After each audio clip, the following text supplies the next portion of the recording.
8절 이러므로 우리가 명절을 지키되 묵은 누룩으로도 말고 악하고 악의에 찬 누룩으로도 말고 누룩이 없이 오직 순전함과 진실함의 떡으로 하자. 13절 밖에 있는 사람들은 하나님이 심판하시려니와 이 악한 사람은 너희 중에서 내쫓으라.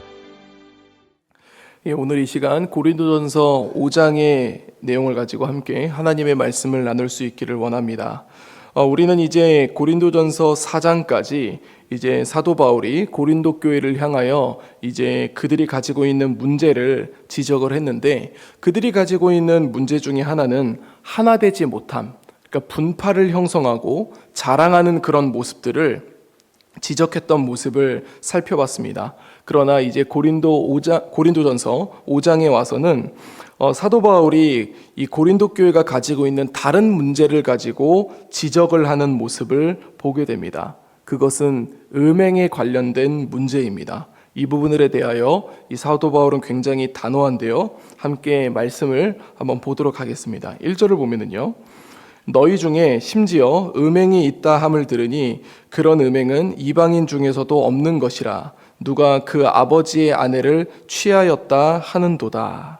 그래서 이것을 보면은 그 아버지의 아내를 취하였다 하는도다라는 그 메시지는, 그 이야기는 어떤 것을 얘기하고 있냐면 이제 한 남자가 자기의 계모와 결혼했음을 표현하는 그런 이제 내용입니다. 그래서 바울은 이것이 이 교회 안에 있는 게 아니라 세상 안에서도 사실 있을 수 없는 일이 아니냐라고 그렇게 말하고 있는 것이죠.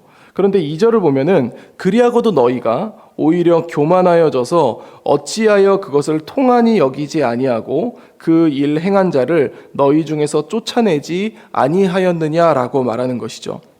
그러니까 교회 안에서 음행을 저지른 자에 대해서 이 고린도 교회는 다 또 이제 수용하고 그걸 또 이제 은혜라고 말하는 거죠. 이 주님의 은혜 안에서 우리가 괜찮아 이러면서 그들을 품고 나아가는 것을 이제 사도 바울은 지적하고 있는 것입니다. 그래서 내가 실로 몸으로는 떠나 있으나 영으로는 함께 있어서 거기 있는 것 같이 이런 일 행한 자를 이미 판단하였노라.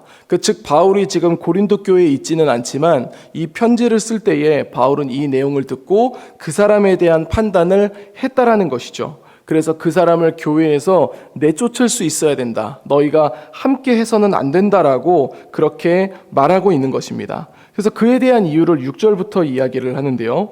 너희가 자랑하는 것이 옳지 아니하는도다. 적은 누룩이 온 덩어리에 퍼지는 것을 알지 못하느냐. 그러니까 이 문제를 누룩이라고 표현을 합니다. 그래서 너희는 누룩 없는 자인데 새 덩어리가 되기 위하여 묵은 누룩을 내버리라. 우리의 유월절 양 곧 그리스도께서 희생되셨느니라.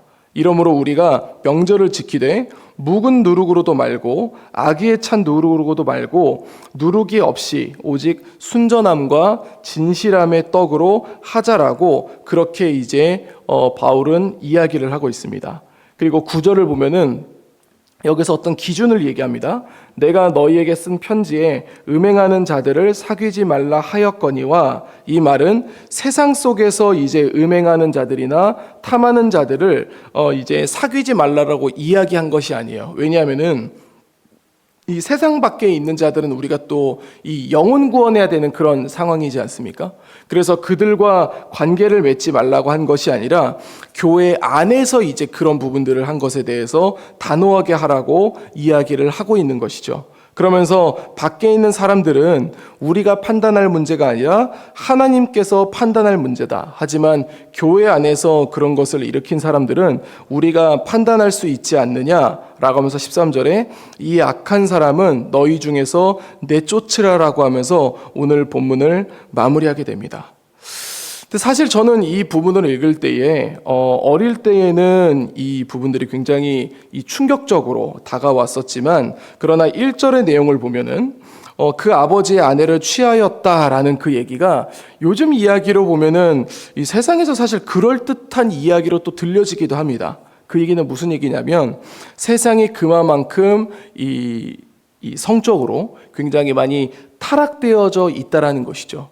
그런데 여기서 가져오는 문제가 뭐냐면 우리가 보고 있는 미디어나 우리가 보고 있는 주변에서 일어나는 그런 일들이 우리에게 정말 그럴 수도 있구나라고 느껴짐으로 말미암아 그게 교회 안에서도 그럴 수도 있구나라고 넘어갈 수 있다라는 문제를 우리가 이제 말하고자 함입니다. 그래서 우리는 이런 문제에 대해서 굉장히 단호할 수 있어야 됩니다. 그렇다면 사도 바울은 왜 이 음행에 대한 문제를 이렇게 냉정하게 말하고 있는가? 이런 부분들에 대해서 이렇게 표현을 해보도록 하겠습니다. 우리가 다른 이제 죄악에 대해서는 몸 외에서 이루어지는 표현들입니다.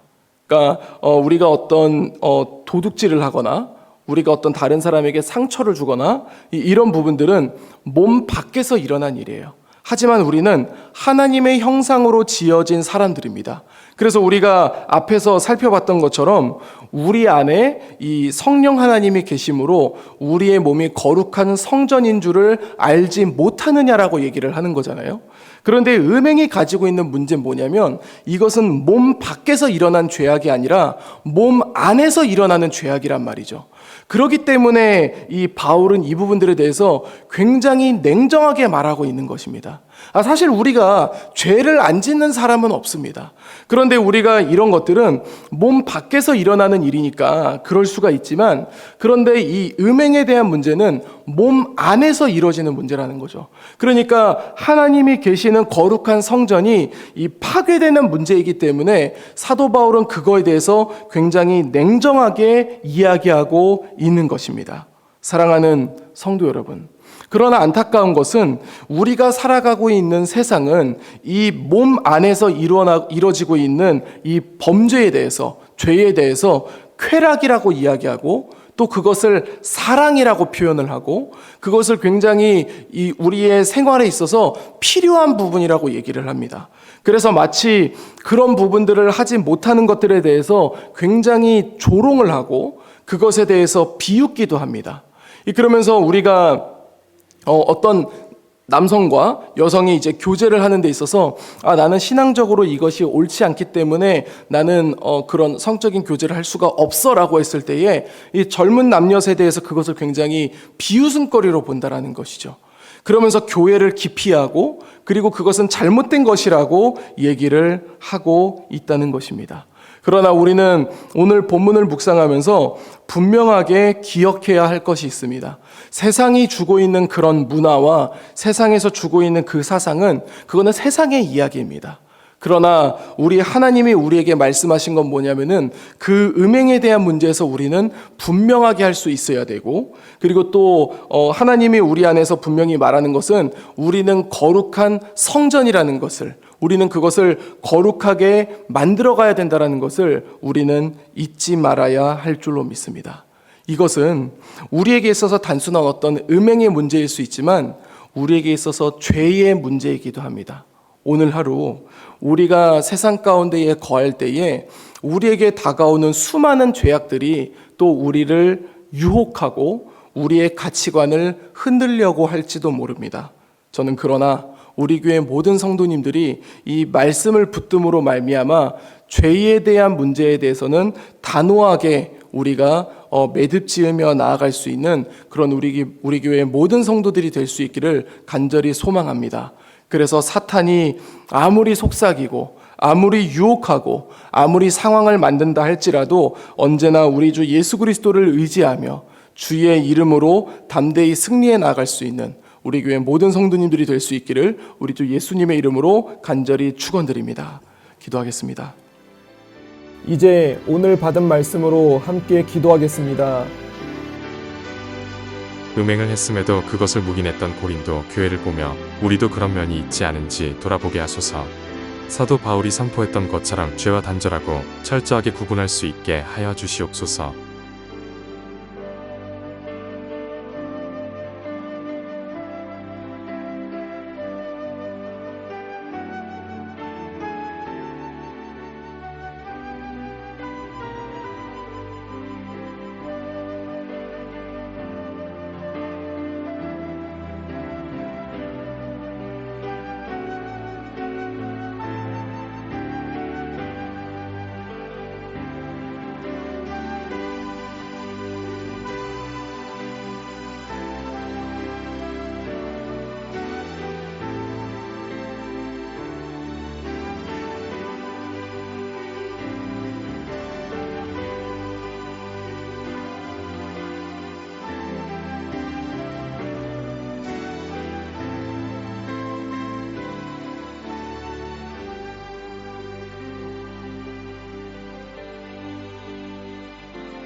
이제 개인의 기도 제목을 가지고 하나님 앞에 기도하시기 바랍니다.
수고하셨습니다.